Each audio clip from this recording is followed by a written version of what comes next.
twali mu Congo abakulu bonna nga basasulwa. They are giving them dollars. Abala bali after timbers kusala mbaawo plundering the Congo. Tunywa nabo abisede byo omanyikati ebyembulu byonna byali olwembeera n'ebirowoozo olina okunywa ku lujulu ffe twamuyitanga lujulu walajuwayo baba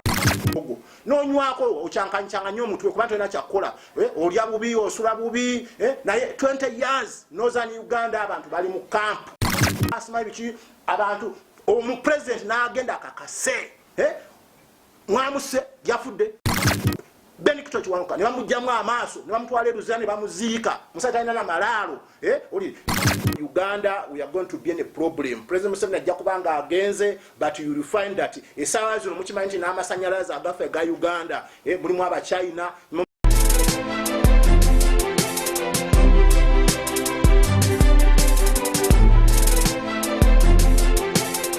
kwe tuli mwena bana flashlight chano Uganda tulina omukulu Sergeant Gitta. Munanga Sergeant Gitta mwebazaako azena nchaenda kolwa lwaleero because I'm equal at home and I'm not feeling well. I'm quite a little bit sick. I'm feeling headache, I'm feeling malaria at the same time. So I thank God that God has still given me life. But I'm happy nti mukulu wange azena mbuzaako nyangamba doctor ngovuze nnyo. Embuze mukulu ansonga nti mbadde siri bulungi. Ne mukama mwebaza wendi. Wewe lokujja kondabirako. Gitta ze agatwogera ku nsonga nyingi mu ggwanga omuli lunaku lwa basirimu oba World AIDS Day ensi yonna mukenenya ekigambo ekituufu ekyo. So kwe tulina Sergeant Gitta twogeremu ku nsonga nyingi. Ndabyako ne Kyambogo University baganya abaana okwingira kukola ebibuuzo kuba nti bataddeko akakaya abaana ab'obuwala okubagisaako ebintu what does it really mean in our nation Uganda? Sergeant Gitta Musoke, child soldier. Jobulidde sebo. Nsanyusa okusanga. Sanzeko kama akukumye. Tuba wano wakange embeera tetuna kubeera mu bizibuzi nga bijja. Mbera bwe tutabukiranga tugamba katuleke waka. Naffe mukama atukumye. Bano bagambe bano bazirwanako basimanyi esimu asime fiso susu. Tebategera bawe bayinza okunoonya ngamba lwaki oli tebalina kyakkola kubanga embeera yatabuka. President Museveni yatutala afya kati Uganda tugira tekamu mulimu obubadi mulimu twebereremu tulinamu kuzoganya tulina kati President Museveni feba Gitta yatutala dda afya nakibagamba dda nti yatusaddaaka olidde batukyali baana bato kwegamba Seimwai oba Iso oba Eso oba Piso oba biki oba Fisu oba Subyonna kati feba Gitta bwetubanga tuli worldwide Gitta Musoke kusebo ku net kwendi nga kadogo senior sergeant senior rebel senior professional soldier kati nze Gitta tocha ina kiti kyonteeka yes kati nolwekyo njasooka mbuze ku bana Uganda mwena batulaba njakubuuza ku baganda bamuffe bonna bali mu nsi z'ebweru Canada Bungereza Dubai Saudi Arabia Qatar Australia Congo bannaffe gye bagenze balabe nti bamalawo ADF kyakoze bulungi bagenze mwena mbalamusiza nze Sergeant Gitta Musoke Kadogo awo mukwaba abakyaliwo kubanga abasinga obungi bafa ne president ne bamulimba mbu twafa naye ffe now we are still kicking tukyali alive ate kyobulaba nti tetugenda kukowa kamera kubanga now Uganda abantu batitizi nnyo. The problem of Ugandan is batyawo batyo okwogera mukama yakuwa omunwa why you are not talking yogera then bali abalaba nti bamaanyi bo balondemu nti the boy is right somehow is okay kubanga bishimbaga those are liars. They are talking a lot. They are liars now. Onako lwairo lwa AIDS Day. AIDS Day nze kechemutegeramu fair tire.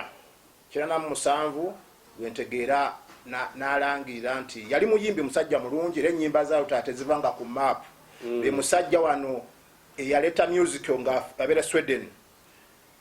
Na ayimba wano byomu ne yebuuza atono yavuddewa. n'agenda mu masomero n'agenda e Buddo era ndowooza waliwo abaana abamanyi lutaaya nti yakyalako wa e Buddo n'agenda Gayaza High School ebiseera ebyo twali ku ntalo mu Northern naye lunaku lumu twajja mu wane Kampala okukimawo surprise kubanga yonna ndowooza gye mulaba kati munywerawo kakyayi eyali store ya rehabilitation but panaw teri amanyi ebyo byafaayo nti yali store ya rehabilitation ngaina waliwo trailers parking awo nga nyingi ezaaliko yuchu zonna abakulu baazitwala bagaggawala twajjanga awo ebintu nga lole zonna ziparking awo ez'amagye NRA CUPDF nga tujjawo buli kimu nolwekyo lunaku lumu nengenda ku TV esebe waliwo TV ya Uganda twatiwa TV ndala yonna bino bizze because of kubanga abantu bafunye sente bakuze buli omwe ayagala kukola TV nenda balutaya ng'ayimba ne kawalake yefire bongole fole ya fire bongo yotaya ngagamba waliwo akayimba ke yayimba today is me it is me but tomorrow is someone else yagamba today is me tomorrow somebody wacha tukola yokwaya now Gitta musoko original gwe mumanya atetirira teri antama kubanga fe president Museveni atusaddaka nothing to do takyato singa twava mu nsiko n'atu brushinga n'atujjamu biri ebyensiko n'ateekamu ebya regular army kubanga litwali bayekera twandwe tugamba yes president Museveni ekyo yakikola naye tukyajjukira okuva ku nfuduze twalya ensekere biki nasanga nalweso yetakula bwati empala agikasu ate musiko abawa tebayambalanga mpale beka nawe ate empala ogiteekamu otya no musiko toyambala mpala omwana omuwala ate musiko bali dry abaana abawala bonna buli omu olaba oyamuleke mukamaawo bonna balina abakyala etumwine yalina gondi Joy Mirembe bambi yafana olubuto twamulekayo mu nsiko banamala okay ebyensiko byali bwe bitu kubanga gwalinga omuzannyo naye it was a mission yaggwa waliwo abeetwala mu nsiko ate waliwo naffe be baatwala waliwo abeetwala on their behalf era ndowooza bonna mubalaba bali bulungi ba Julius Hande ba ambassador ba Stephen Kasaka ba ambassador ba Charlie Gonza ba ambassador bo bali ku dola bakwata naye kaffe bamunyeera bamukene batukuba datteke what does it mean ffe tukuze mu kukula gye tuyiseemu bye bitufudde kike tuli ate mwami Derek Gundi ayebwa kinsanyusa okulaba nti kubanga gwe wanfuula kyendi ekyo nkyeyagayiramu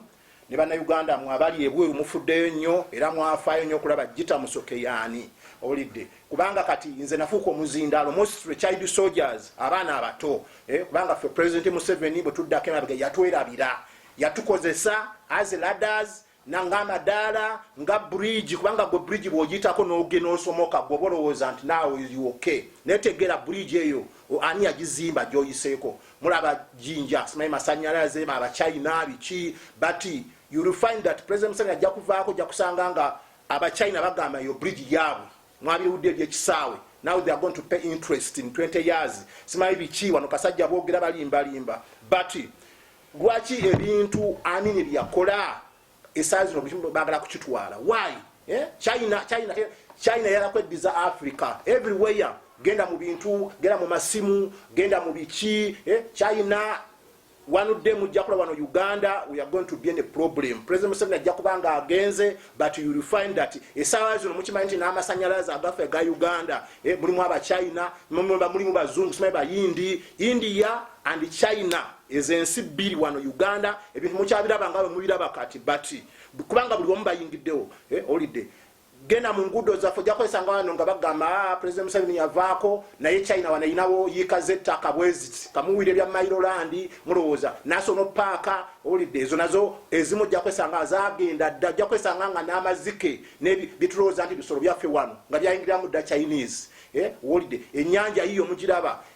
kuliko amagye bagoba abantu tebavuba webuuza how can you chase Ugandans kubanga wano kati bannayuganda waliwo abaana wano abasomye nga basomedde ku byennyanja batata bavubi tata muvubi ola alongo mukene byennyanja engege zonna bazijja mudda olidde kwegamba ennyanja bagala bagirekawo nga tetukyalina ku kyennyanja esaazi nofe Uganda tulya magumba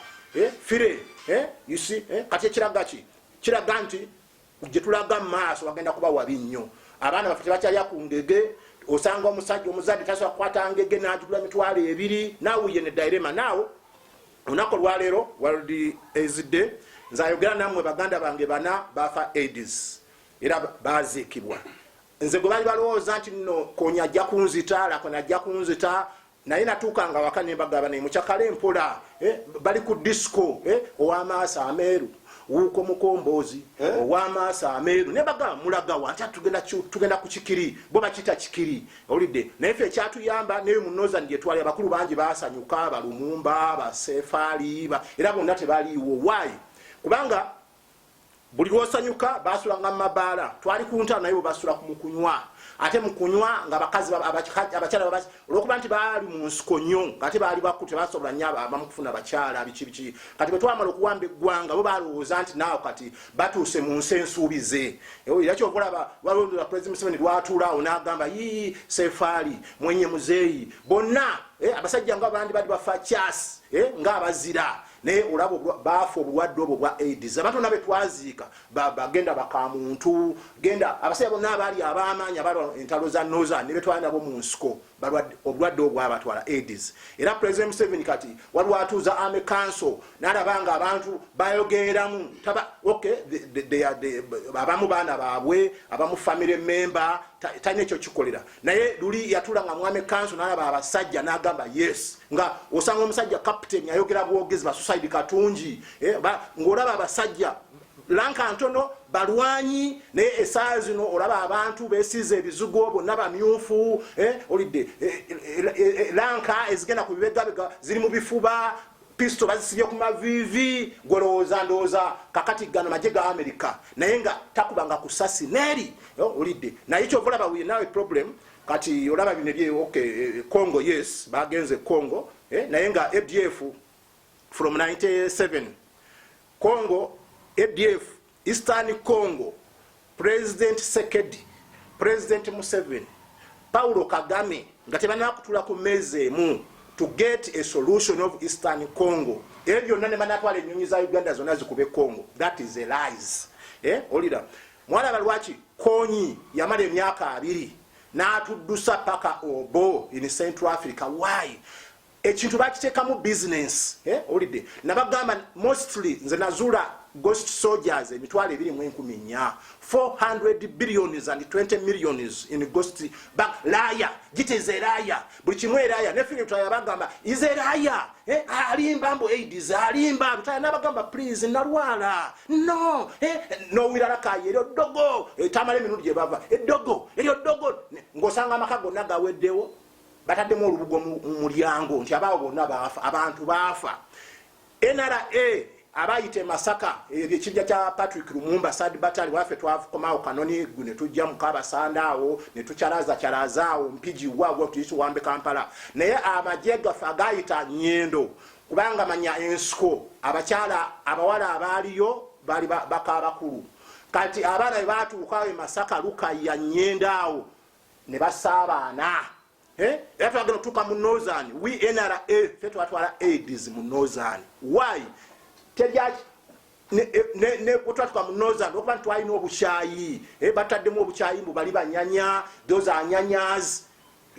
utwesanga kati Northern era abakulu bonna betwa crossinga nabo gena mu Northern kubanga fe twali bana batonge ebyemuntu twaki tubisalako ne tugamba Africa tutuule nze Gitta n'ensula wansi ne dictionary yange n'ensoma era oluzungu lwenjogera nze n'esomesa naye abakulu abasinga bonna betwali nabo bonna bali mu ttaka why because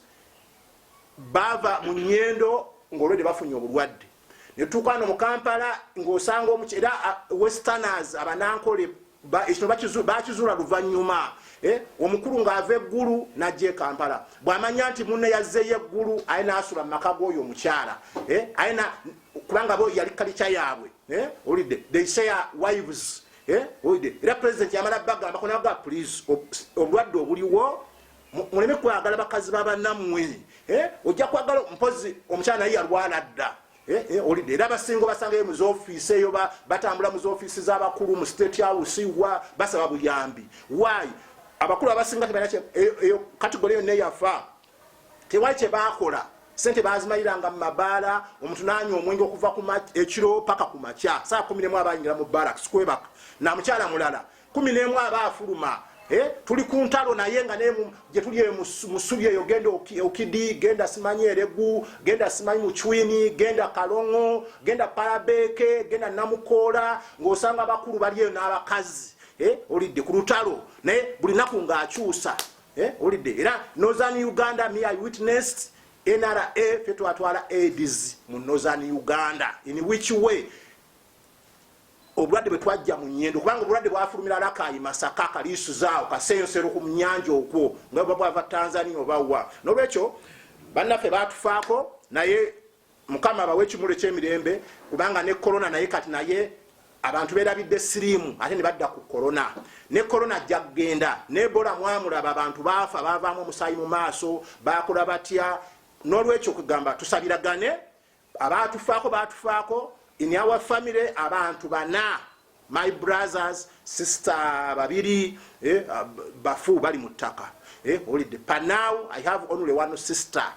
abana bonna baafa abasatu baafira mu maje babiri baafira Kisangani ne babaziika Buta olidde now whom to blame yatwala abantu ekisangani yagamba tugetulwanireko Kabira yagamba tugetulwane ne Kagame whom to blame era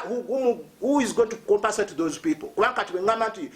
fenga Baganda twetaga dead bodies tujja kugamba tutya twagala president kati ngambe president Museveni where is my brothers kubanga Bero omugenzi oyo weggaba yawandika abaana wano ne ba street kid ne babatwale Congo to assist Kabira to assist Bemba to assist Busa Nyamwisi to assist Wamba Dia Wamba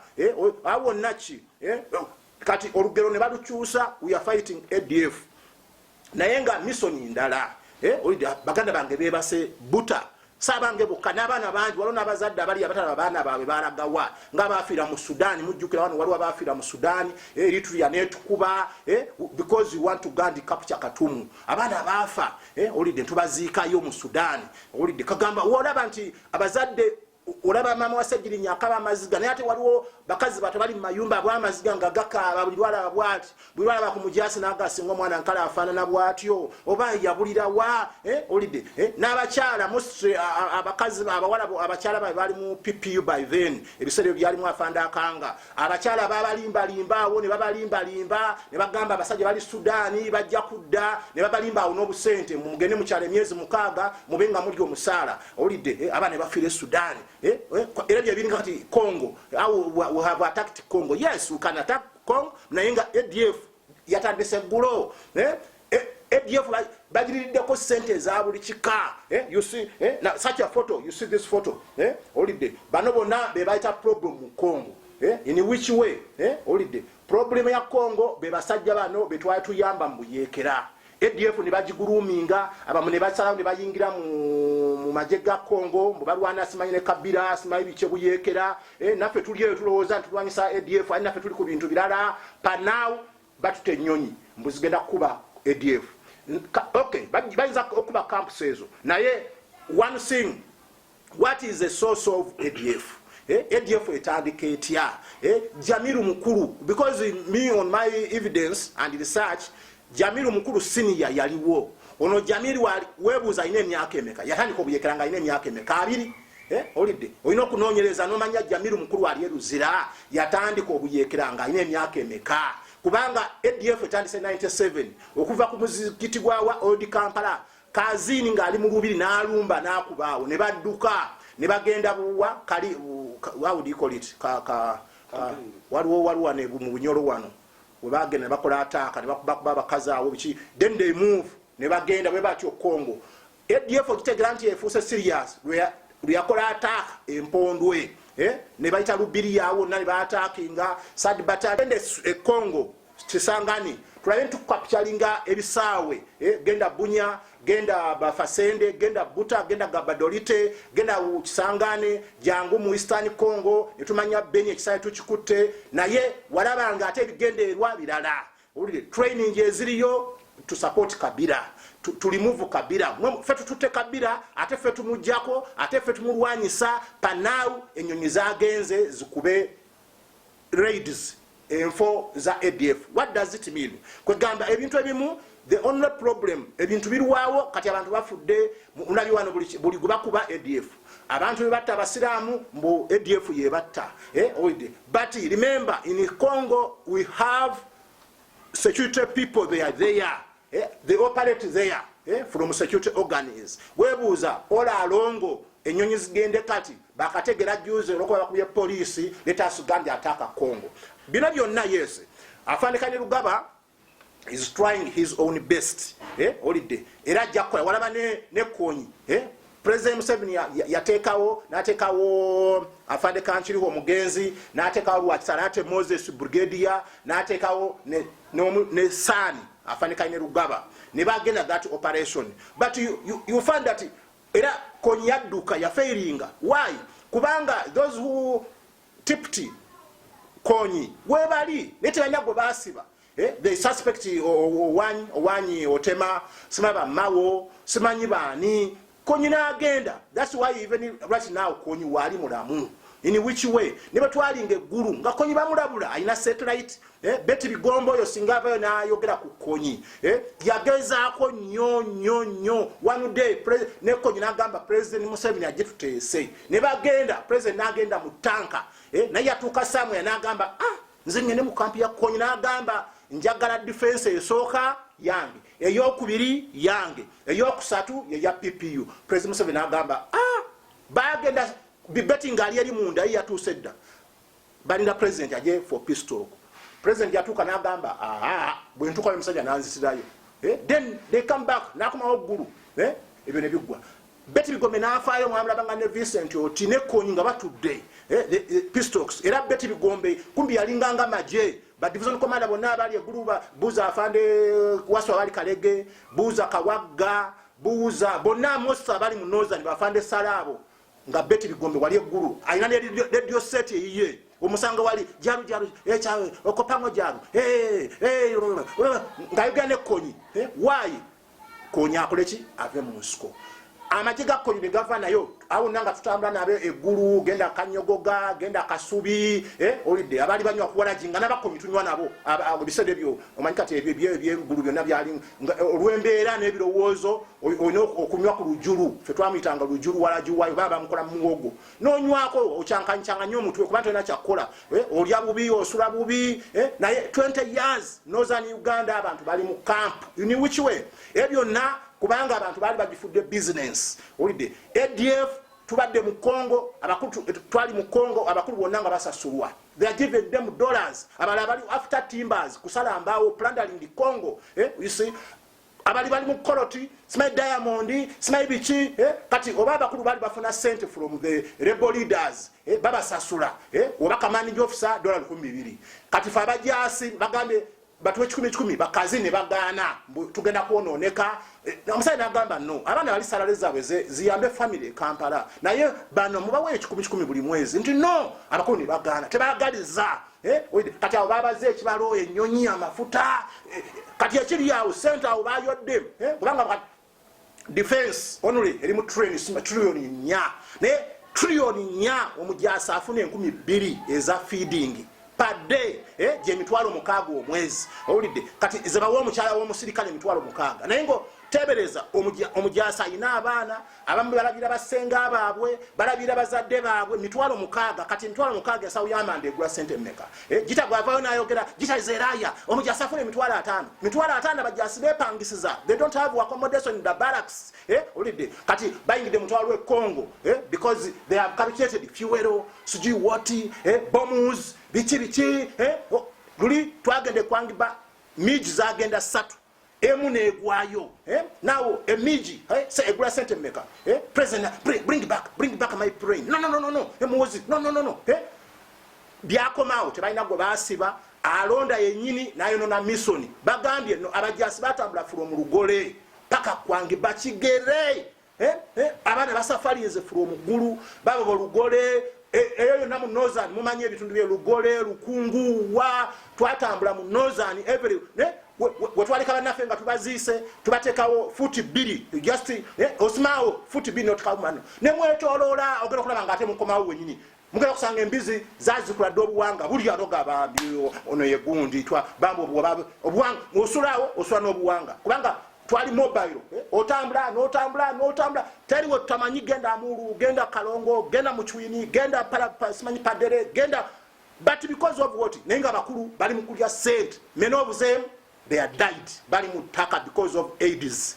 President Museveni wali watukana akaba n'amazina naga what is this wakati ne bwatula mu council abantu bayo kati bani genocide alinga yakyali wakati agamba what is this ne luwalaba nga basajja bonna batudde ne Museveni naga yes I have fighters nina abalwanyi but AIDS yajanga weapon abantu abafudde mostly azanyide mu maje olide agone ne gafuka kubanga tewaliwo nkola olide ngali bayimbira AIDS bandi bade basoka bagamba please no jeria gwanga omuntu yena gunasanga akwatibwa AIDS this is a punishment naye ekintu kyafuka kinyumu abakulu ne babba sente ne bakulyetinga ghost soldiers ne balya buli kimu everything president ndo amulimba nti oyina amaje emitwalo 214 those like two divisions of the army ne badira ghost ne batakako emundu n'enzule emitwalo 214 eje mundu but mfocha sente ezo gamba no katuzikolemu ekijjukizo tugambe nti batuzitataddemu oba barracks oba tuzimbemu essomero ly'amaje bagambe this money taba kuba Gitta musoke tetwandifunye zino sente tebalina kye baakola weebuuza ne saa zino sente ezo zaakola ki biliyoni 4 olidde juzi afanika ndoga basabye ayagala biliyoni 2 to uplift the welfare of the army olidde kati afanika ndoga yakajjajjo mu command z'amaje olidde ayala kulongosa welfare weebuuze since 86 ababaddeko baame komanda va kwa afande tumwine genda kwa afande mugisa muntu babadde balabawa era sente funds nga defense bagende funds webuuza sente zibadde zikola ki olide batira gamba no emyaka 2 budget tetugula mundu tuzimbe barracks nga amini bwe yakola let us make a legacy when advisor banalwa yiso I don't know bali wali kugaba sente ani afudde million weziti yena duka anti President Museveni awereza million weziti nalwe isoeba nalwe isowebale please advise on defense that's why I have prepared njala kusinkana genocide olide obono sala ko budago ogambe Gitta lwachato gena ku social media no not social media this is mwemwe atuleta bino byonna because General Museveni and the genocide, you are the people abakulachi abaleta bino byonna as you see such a photo holiday eno photo obo balaba ba Uganda brother Hereda and the what and the genocide and nabagamba President Museveni musko yambala nga kawunda suit nga mulaba genocide mu mulabe uniform yali obote nenga je tukozesa kati oyagula wotya omujasi wobote no muyekera kati wali omanyi twali oyagula otya abacholi nafe oyo genocide now I have prepared this file to see that nja ku meetinga genocide mubuze njagala kwezo sente zinakwata I want 1 billion emu why twakola ne gwanga twayilikolera nayo balowooza nkati bobe bajja kuba ne motoka za milioni 8 beba nene tedi munene holiday ekintu kyensko President Museveni yagena mu nsko on his behalf never ne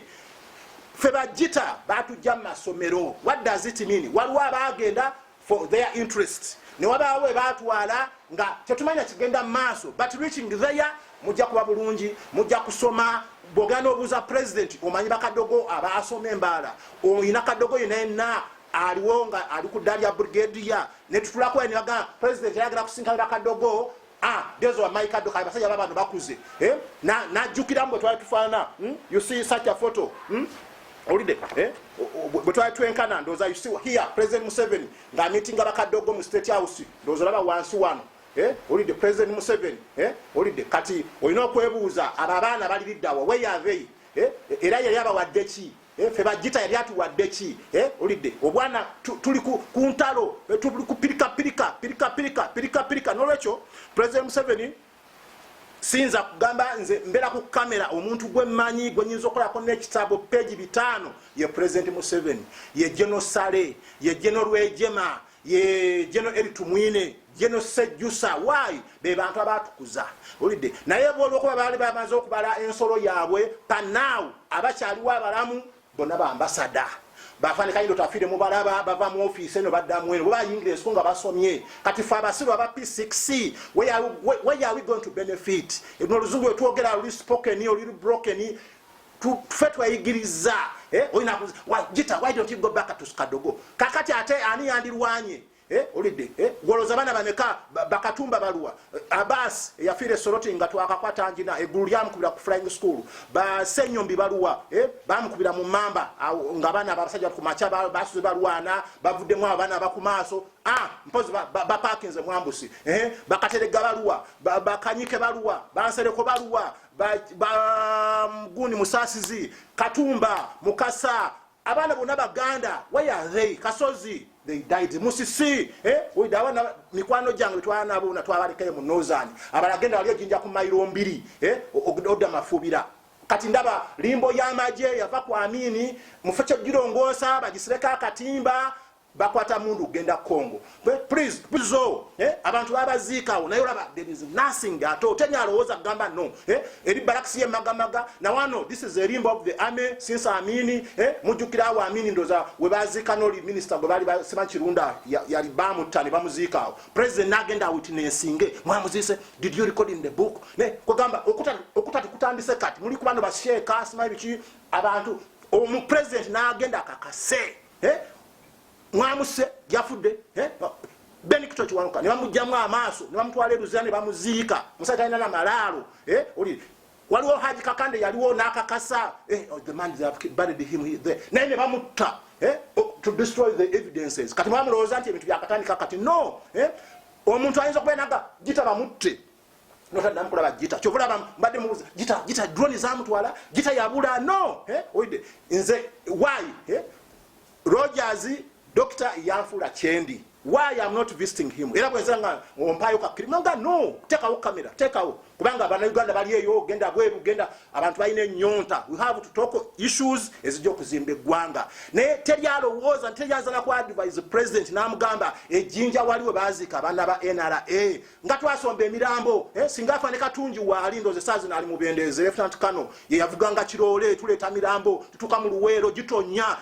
Abantu ne badduka emirago bivundu biwunya. So fatuli kutunwa dezuwalaji kyatukubyedda ne tuwaleje ntuzika. Ne teryaza no let us go ejinja wali ku mailo 2 tusibeko sengenge ebengaze momole olaba genda kabamba sabata de statue kashaka simanyi chihande simanyi Rwejema simanyi Tumwine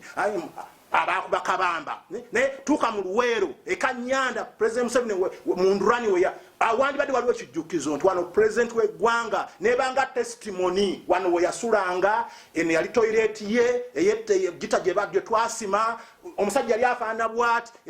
yali nakadomna kalita awno bawe kijukizo nga yali nakadomna kalita awno bawe kijukizo nga sibijukizo bya buwanga mu luwero scalus no sanga ne webuza singate bagenda mu nsuko bwanga bwandivudde wa mu luwero holiday kati je twaita yonna Masaka wa njagalonda ngati obwanga buli kasajjagirwa simanyi buli kyabakuza where which means people died for the purpose of abayagala okugenda mu nsuko then anafe batujja mu masomero ne batutuwala kati a P6 river where am I got get a job ninakozesa mu mwagwange nenjogera bannayuganda ne bawulira kubanga Uganda weri kati abantu balooza batitizi bajja kunzita nze nazala n'abana ne batasoma which means they sacrificed me since 83 ne banzita nafa ntya okutwala omwana mu nsonga ine emyaka 12 Charles Taylor bamutwala mu ICC ne basiba president of Liberia kakati tukoze buli kimu bino byamuoza nyonyi simanyi ezo nyonyi zigenda zikube ekuba Congo singa sife manyi gafe ezo simanyi sokowu simanyi jet bichi manyi gafe ebyo bichwibye mulaba simanyi chwi modification ni nakasongola manyi gafe okuzimba bala gundi ekisawe ku factory ye mundu ye nakasongola sabona nalabyo mujasi wa Ethiopia awanise mundu ye nakasongola kuliko ne sword omujasi owa Uganda Ethiopia emundu zatambula dda kati gotegero tate emundu ya Uganda modification yakati sword yozo bazikolera anoka eriko sword ngeya nakasonga UF ngomusanya awanika bwati bo basonga mbere bamanyi bagenda kwata za Uganda naye gomanyi bwa mafia obuli wano any factory or why is a factory it is to work and the sale olira goloza twada zona ezita mu Kampala wano oloza zitwala kimigugu kati oloze nyonyiza gazo okugenda Congo ngomanyo kyatuse Congo omanya amaje gatambula kuvaddi advance enyonyi zikuba kati omanyi emundu ezimu tezijjala kudda wano olidde kakati byembalaga bakuba amaje gaffe Eritrea n'etabaana wanafande busulwa abantu amadi brigade Masaka omusajja bamuyuze ebyenda mpozi bakomando babuka ku mitini bagwa mu tanka mundawe omusajja bamusalasala ebyenda bina why bambi family ya fande busulwa ali mutaka family ya fande Entege ali mutaka kati webuza omwana mu ebugereyo yali wa mwanje batwala mutwe gukka oide biemu no kati Congo batukuba biemu bakube mundu zaffe okuva mayironga 3 mututwala Kabila Angola neyingirawo nekubwa ne Uganda kati webuza all that is taxpayers money ebintu byandikoze no sango muja since 86 no yingira mu barracks esubi people they are sleeping a modernized army na Singapore president nemuga president let us modernize the army let us professor tomanyi president baloza oba aliko muliro bamutya nanti munna advise no mutya Gitta president Museveni yatutuzanga wansi Gitta na tubulira ne tulowone tukaba na amaziga tuli bakadogo ne tutuna bwe ngamba yes ono muzidi ngamba bino tobyogeza busungu obyogeza kumwa advise si busungu president Museveni nze byenjogera wanne bwanga bulingi Gitta byenjo kwogera nja mugamba please president ne mayiro mbiri wetwazikanga banaffe nokutekawo sengenge ng'ekijjukizo tekisoboka president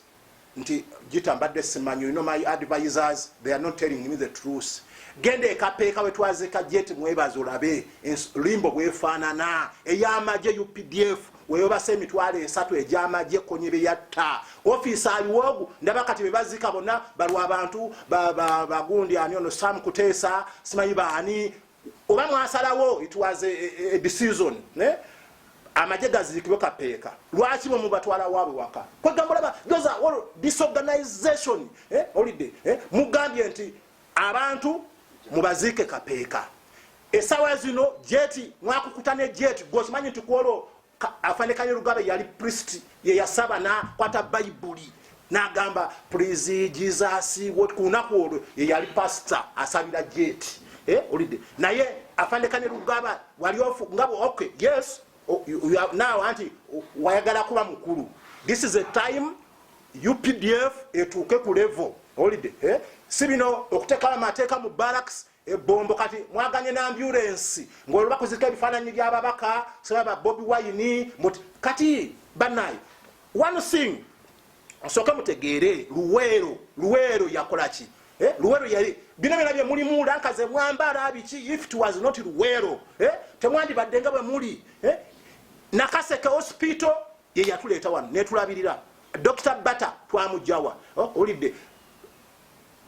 Nakaseke kati bombo barracks mulimu eddwayiro eriyamba bannaluwero kati ambulance neeto omuntu nti because kuliko ekifaananyi kya Nabukenya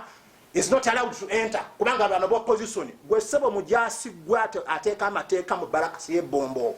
olidde gwe tomanyi bantu bafiiraawo olidde tomanyi erikodwa abantu byattirawo musanze ebintu awo nga mulowooza nti singizi byali byakumukeeka kwakuba nga toddagala biki fe twayambala gambutus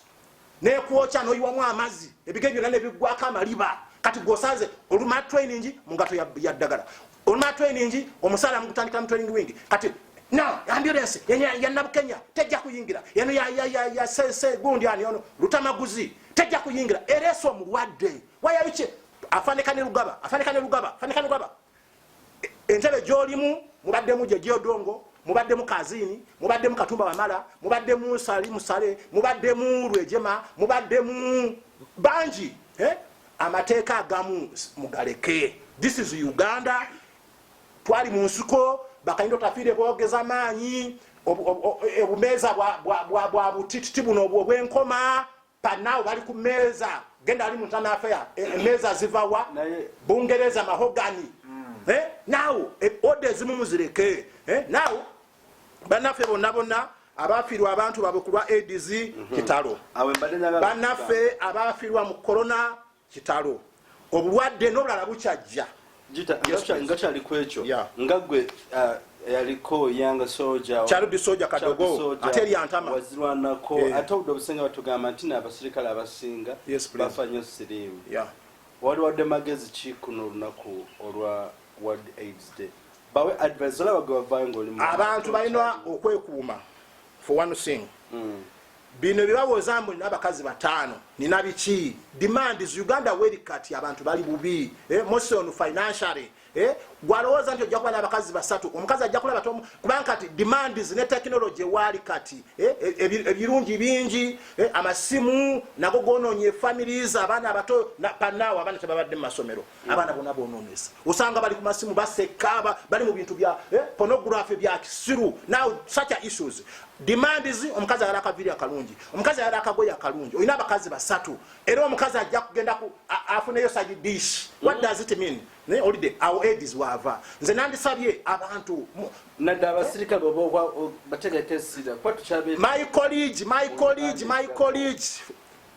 fighters comrades holiday abakyala eno ino musirikale mugenze Somalia okukutana n'omusirikale mukukutana n'obusomali eyo ojja kujja akawuka siri mutalina wataliyo all of the world AIDS. That is why you see World Day ensi yonna holiday. My appeal to you, please appeal to them. AIDS atta muve ku bino ebya corona ono yes abantu bafudde wano juzi tetwenda na machine za oxygen really notukana kaseke telyadde machine ya what do you call it ICU holiday naye sente intensive care unit omaikati oluzungu wo tulogeza manyi kubanga buli akagwa mu kamwa mbantegedde twagambe wali tutya today is me tomorrow is someone else. Fred yakyogera izeraya alimba bobuladi tebuliyo musaya nagamba please nkube endongo ya nalwala alimba they ignored him nekati size ne kololo bamwogeddeko if it was not retire sirimu yatanate but retire done a good job naye webuuza family ye President Museveni bebasajja wandi badde olabi abaana wandi badde balabiranga bolabira Cheptei abasajja bali abakapuchorwa asimayire sebe ikweni kati feba Gitta abali amadala tuli eno but let me one day Martin Luther yagamba one day a black person will lead America. What Gitta musoke mumulabaze a puppet. What I'm talking, Gitta is a liar. Gitta ayogera nnyo but one day nja kubeera mu kibiina ekinene. You remember me as you have seen retire ni kororo kubakati ebifana yisi retire naye abaana be balutaya bali ludda wa nga musobola okulabira abagombya mbusimaye journalist simaye Kayira Madadi simaye ali UK naye mumulabirira but the family of Gitta the family of abasajja nga balutaya abasajja abakoze wana abakoze buli kimu manyife bye twogera balooza fe tuyinza okwogera neguno eribwatuka kubanga we have tired ebintu ebyokukola mubimanyi but you are doing the ebintu ebyemukola bimu tebisanyusa abana Uganda. That's why you see abantu basomye you find professionals genda Saudi Arabia Zambia badokita bonna badusa abasomesa bekalakasa baticha bekalakasa bagita abakadogo bekalakasa bakala president bamugamba twafa tumwine ino mwana maje oyino mwana maje era Gitta mu president twafa. Yes please. Nonso nyati kama ndiwo mulwadde the truth remains ngawe tuli mu World AIDS Day bana Uganda balina okwebereramu n'olwensonga eyo era olunaku olwaleero tuyinza ojala tukomako wano ku lw'embeera situation naye era nga olunaku lwa AIDS day ebyo byonna birina okubeerawo ago gonna maziga abantu baafa va ku bino ebya corona sirimu yatta abantu mikwano gyange bonna ku kyalo abaana abavubuka baafa baganda bange bana nze kale nandifudde kuba nali nfiirira ggwanga but I'm still alive. I will talk bingi byemanyi bannayuganda nja kubaweereza for everything. Temutya fe wetuli bino ebintu byetukola tuzimba Uganda si byabajja n'abajja si bino ebyakayiira mu 7 naye pistol bwe yatooka ne president naye ate baali batula wamuwa Nairobi pistol to get peace in Uganda. Now what we are talking yes please tajakomao naye waliwo ekibeera beera ekituguddeko wano tuyinza obuteyongereyo kano katujja tummulamuko bwe kitereera nga tukomawo tewali nsobiso mubeere bulungi bye bye.